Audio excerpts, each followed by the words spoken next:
Halo teman-teman semua, bagaimana kabar kalian? Sudah siapkah mau nonton pertandingan Indonesia versus Australia di kualifikasi ronde ketiga Piala Dunia? Tentunya kalian sudah siap dong. Buat yang teman-teman yang nonton langsung di stadion, jangan lupa kabari ya, tulis di kolom komentar ya. Saya pengen tahu bagaimana antusiasme kalian semua. Dan buat kalian yang nonton di rumah sama seperti saya, tapi kayaknya ya saya tidak akan bisa nonton full karena di jam yang itu saya ada isi kegiatan, isi acara, jadi tidak bisa. Ya, harus ditinggalkan untuk sementara, tapi saya yakin saya akan tetap ikut nonton karena setelah pulang dari kegiatan yang sedang dijalankan, saya akan lanjut untuk nonton. Itu sudah menjadi kewajiban buat saya.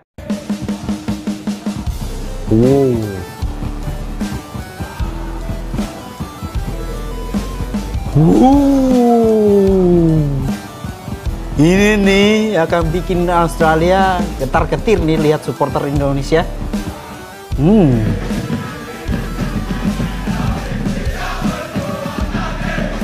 Wow, ini bikin saya pecahkan rekor se-Asia. Tiket sold out. Media Australia terkejut dan menyebut skuad Graham Arnold akan dikepung 78.000 supporter Garuda.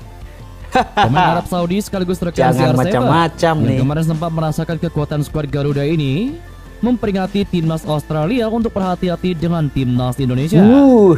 Luar biasa. Umroh diakui Sintayong jadi jurus jitu pemain timnas Indonesia bermain api kontra Arab Saudi kemarin. Sintayong ungkap rela belajar toleransi beragama. Serta itu penting ya teman-teman. Toleransi umat beragama itu sangat penting. Hanya di Kiko Football. Sangat penting untuk menjaga toleransi umat beragama teman-teman semua, karena itu membuat kita kuat dan solid ya.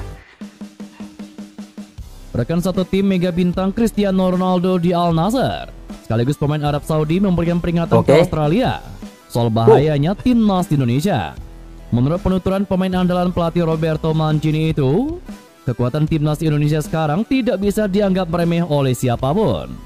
Seperti diketahui, timnas Indonesia akan melakoni laga kedua putaran ketiga kualifikasi Piala Dunia 2026 melawan Australia dengan kepercayaan diri yang tinggi.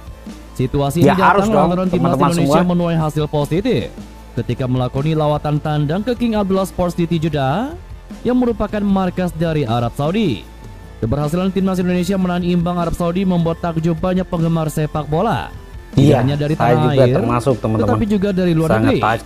Salah satu yang terkesan dengan agresivitas timnas Indonesia adalah rekan setim Cristiano Ronaldo di Al Nassr yang juga tampil untuk Arab Saudi, yakni Sultan Al Ghanam. Bek sayap Arab Saudi itu bahkan sampai kehabisan kata-kata seolah tidak percaya jika negaranya hampir saja disingkirkan tim kuda hitam timnas Indonesia. Sultan Al Ghanam mengatakan kalau sebenarnya para pemain Arab Saudi tidak bermain buruk ketika dihadang oleh tim tamu timnas Indonesia. Tetapi ia berbicara jujur kalau timnas Indonesia yang dia hadapi kemarin telah mengalami perkembangan yang begitu cepat sehingga sangat merepotkan Arab Saudi. Oke teman-teman, kebetulan nih saya jadi ingat. Saya ada nonton satu video gimana Bung Toel mengatakan bahwa untuk timnas menghasilkan hasil imbang dengan Arab Saudi itu dibutuhkan 9 pemain naturalisasi. Itu kata-kata yang kayak melecehkan sekali nggak sih teman-teman? Nah, gini ya, mau itu pemain naturalisasi, mau itu pemain lokal kita yang namanya sudah membela negara Indonesia, timnas Indonesia ya, dia adalah pemain Indonesia. Dan kita lihat bahwa permainan Arab Saudi dengan Indonesia itu, waduh, kalau Indonesia melakukan kesalahan sedikit saja itu bisa berakibat fatal. Tapi kita lihat bahwa kualitas timnas Indonesia itu sangat luar biasa sekali. Katanya Bung Toel itu Padahal timnas Indonesia itu lawan timnas Arab Saudi itu pemainnya cadangan dari timnas Arab Saudi. Tapi tidak bisa menang, hanya bisa menghasilkan imbang. Omong kosong macam apa kayak orang seperti Bung Toel ini. Saya sangat sakit sekali ketika dengar ocehannya dia itu. Dia tidak tahu bagaimana perjuangan timnas Indonesia untuk mencuri 1 poin di kandang. Bermain bagus, tapi kami tidak menyangka timnas Indonesia berkembang begitu cepat. Mereka bermain luar biasa, kata Sultan Al-Ghanam. Kondisi itulah yang membuat rekan setim Cristiano Ronaldo tersebut memberikan peringatan kepada Australia tentang seberapa bahayanya timnas Indonesia. Ia menambahkan kalau Australia sebaiknya menyiapkan strategi khusus demi meredam agresivitas timnas Indonesia yang akan tampil di depan ribuan pendukungnya. Iya iyalah, harus totalitas para pemain, apalagi Indonesia ini di Sintayong sempat memberikan kejutan pada sendiri. skuad Garuda yang menyempatkan ibadah umroh. Sintayong tidak mempermasalahkan para pemain timnas Indonesia beragama Islam untuk beribadah umroh. Sintayong tidak menghalangi sekitar 15 pemain timnas Indonesia menganut kepercayaan agama Islam untuk ibadah umroh menjelang laga kontra Arab Saudi. Sintayong menjunjung tinggi nilai toleransi agama kepada para pemain timnas Indonesia beragama Islam untuk beribadah umroh di Tanah Suci pada Senin lalu. Sintayong membuat timnas Indonesia menahan imbang dengan perolehan skor 1-1 dari Arab Saudi pada laga perdana grup C lalu. Skor Garuda berhasil membuat skor 1-1 tidak lepas usaha ibadah umroh mereka atas arahan Sintayong. Skor Garuda beragama Islam mendapatkan instruksi untuk beribadah umroh dari Sintayong diungkapkan oleh Ketua Badan Tim Nasional Sumarji. Sebelumnya Sintayong menyampaikan dirinya mengutamakan betapa pentingnya toleransi agama sejak dipanggil untuk melatih timnas Indonesia. Teman-teman. Ia menjelaskan dirinya tidak ingin dijadikan sebagai penghalang skuad Garuda untuk sulit beribadah. Ia mencontohkan para pemain beragama Islam mempunyai kebutuhan ibadah berupa sholat sebagai kewajiban utama, tidak boleh ditinggalkan umat muslim. Iya, betul itu. Nah teman-teman, ini sangat penting sekali ya. Mau bermain dimanapun, di kancah olahraga manapun, jangan pernah lupakan Tuhan. Jangan pernah lupakan doa, sholat itu karena penting.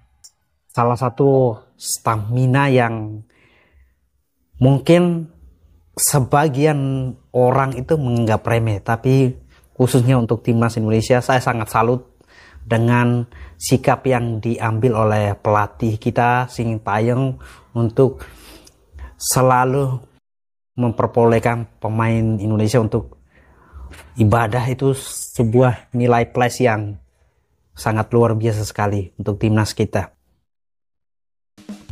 Kiper timnas Indonesia Martin Paes membandingkan cuaca di Jakarta dengan di Jeddah jelang laga timnas Indonesia kontra Arab Saudi pada Selasa besok. Laga kontra Australia hanya berjarak beberapa hari dari laga Arab Saudi yang membuat timnas Indonesia terbang lebih cepat dan akhirnya tiba di tanah air pada Jumat malam. Martin Paes juga terlihat mendarat bersama para pemain skuad Garuda lainnya dan langsung bertolak ke hotel tempat menginap di Jakarta. Ini artinya kiper FC Dallas itu sudah berada di Indonesia sekitar 2 hari lamanya, sehingga membuat dirinya memiliki waktu untuk beradaptasi. Apalagi Martin Paes terlebih dahulu harus beradaptasi dengan kondisi cuaca di Indonesia sebelum berlaga kontra Australia. Martin Paes mengakui kondisi cuaca di Jakarta cukup baik dan tidak mengalami kendala dalam beradaptasi terhadap cuaca di tanah air. Ia menyebut jika cuaca di Indonesia memiliki kondisi yang lebih baik bila dibandingkan dengan Arab Saudi. Adaptasi yang dilakukan Martin Paes sudah dilakukan sejak mengikuti sesi latihan ringan saat berada di hotel. Kiper berusia 26 tahun itu juga akan berpeluang kembali diturunkan dalam laga menghadapi Australia di laga lanjutan kualifikasi Piala Dunia 2026. Martin Paes akan berlaga di hadapan ribuan supporter Garuda yang siap mengawal timnas Indonesia dalam laga kontra Australia tersebut. Selain itu, kiper timnas Indonesia Martin Paes menceritakan cara jitu di balik kepiawaiannya dalam menepis tendangan penalti Salim Al-Dawsari pada laga skuad Garuda kontra Arab Saudi. Martin Paes mengaku jika dirinya sudah mempersiapkan upaya dalam menghadapi situasi penalti saat sesi latihan jelang laga. Meskipun berhasil menepis tendangan penalti, namun Martin Paes menyebut jika Salim Al-Dawsari adalah salah satu pemain terbaik di skuad Arab Saudi. Tentu saja kami sudah bersiap untuk situasi penalti. Dan Salem Aldosari adalah pemain bagus. Tetapi memang saat itu saya bisa tepat menebak tembakannya. Dan kami akhirnya bisa menahan imbang mereka. Jelas Martin Paes. Walaupun dinobatkan sebagai pahlawan pada laga itu, nyatanya kiper FC Dallas itu menjadi dalang di balik adanya penalti dari Arab Saudi. Martin Paes sempat melakukan blunder akibat menjatuhkan pemain Arab Saudi di kotak terlarang pada babak kedua. Namun akhirnya ia dapat membalas kesalahannya sehingga mempertahankan kedudukan sama kuat hingga akhir pertandingan. Tiket pertandingan timnas Indonesia melawan Australia pada putaran ketiga kualifikasi Piala Dunia 2026 habis terjual alias sold. 8.000 laga antara timnas Indonesia menghadapi Australia akan berlangsung di Stadion Utama Gelora Bung Karno, Jakarta pada Selasa besok. Kabar soal habisnya tiket pertandingan tersebut disampaikan melalui akun media sosial timnas Indonesia pada luar minggu biasa, tadi. teman-teman. Antusiasme supporter Garuda menyaksikan laga ini memang luar biasa. Laga berlangsung di hari kerja, tiket yang dijual pun relatif lebih mahal. Sementara itu PSSI menjual tiket pertandingan dalam 4 kategori, yakni Premium West dan juga S, dengan harga 1,5 juta rupiah. Jelang pertandingan nanti, timnas Indonesia diprediksi bisa meraih kemenangan atas Australia. Timnas Indonesia punya modal yang bagus saat menahan imbang Arab Saudi di kandangnya pada laga pertama. Dengan sold outnya tiket pertandingan besok antara Indonesia kontra Australia, maka dipastikan Stadion GBK akan dipenuhi oleh 78.000 supporter Garuda. Tentu hal ini menjadi tantangan berat untuk tim lawan, karena akan diteror selama 90 menit penuh oleh pendukung tim tuan rumah. Sebelumnya juga pelatih Australia Graham Arnold sudah menduga hal ini akan terjadi, karena ia tahu bagaimana fanatiknya supporter Garuda di Indonesia. Maka tidak heran setiap laga timnas Indonesia di sini akan selalu dipenuhi oleh para pendukung setianya. Kiper Australia Joe Gauci memberikan pujian setinggi langit terhadap lapangan latihan yang biasa digunakan timnas Indonesia. Australia dikabarkan memang sudah menggelar sesi latihan perdana di lapangan Senayan pada Sabtu sore kemarin. Sesi latihan itu digelar secara tertutup dengan adanya kain hitam yang membentang mengelilingi pagar latihan timnas Indonesia tersebut. Usut punya usut, ternyata penggunaan kain hitam itu merupakan permintaan khusus dari skuad Australia jelang menghadapi timnas Indonesia. Selepas melakukan sesi latihan, salah satu kiper Australia Joe Gauci memberikan pujian terhadap kualitas lapangan Senayan.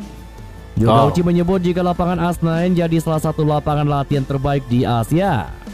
Lapangan Senayan memang kerap digunakan sebagai tempat latihan timnas Indonesia dalam berbagai kelompok umur. Kemudian selain berbicara perihal kualitas lapangan, kiper Australia itu juga membahas terkait cuaca di Indonesia, utamanya di Jakarta. Joe Gauci mengaku bahwa saat melakukan sesi latihan, dirinya belum terbiasa dengan cuaca hangat seperti di Indonesia. Hal itu disebabkan lantaran dirinya bermain di Liga Inggris, tepatnya bermain bersama Birmingham City yang cenderung memiliki cuaca yang dingin. Oke, teman-teman semua, saya yakin kita semua sangat senang sekali dengan permainan timnas Indonesia sampai di tahap ini.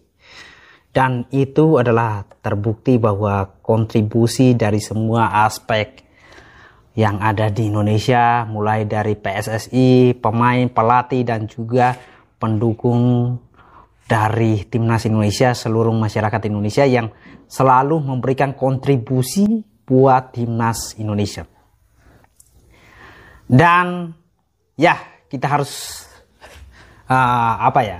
tetap memberikan kontribusi buat pertandingan antara Indonesia versus Australia ini, karena sangat penting sekali untuk kita mencuri poin di situ.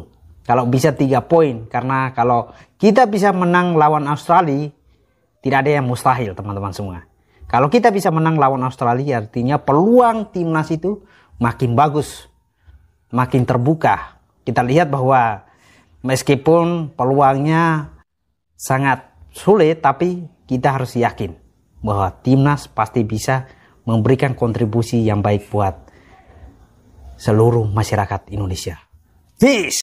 Di channel ini, setiap tahunnya itu kita selalu menolong ratusan anak untuk mendapatkan sepatu dan tas sekolah, perlengkapan sekolah. Kenapa kami mau melakukan itu? Karena itu berawal dari kami semua pernah ditolong, dan kami mau pengen kembalikan itu ke komunitas yang ada, generasi yang ada, supaya mereka juga bisa merasakan kebaikan dari kita semua. Fokus kami hanya di bagian pendidikan. Dan buat teman-teman yang mau berkontribusi untuk menolong anak-anak NTT yang kurang beruntung, teman-teman bisa berkontribusi melalui link Kitabisa yang sudah ada. Di situ bantu Angela dan 1.500 anak yatim di NTT. Tahun ini kita sudah menolong kurang lebih 300 orang anak ya. Dan kita pengen kalau bisa di tahun ini, sebelum kita akhir tahun ini, kita bisa menolong sekitar 500-an anak lagi ya. Nah, untuk informasi kalian bisa DM di Instagram saya, atau kalian juga bisa lewat nomor WhatsApp tim yang sudah ada. Kalian bisa tanya informasi kegiatannya seperti apa, cara membantunya seperti apa, itu sudah ada semua.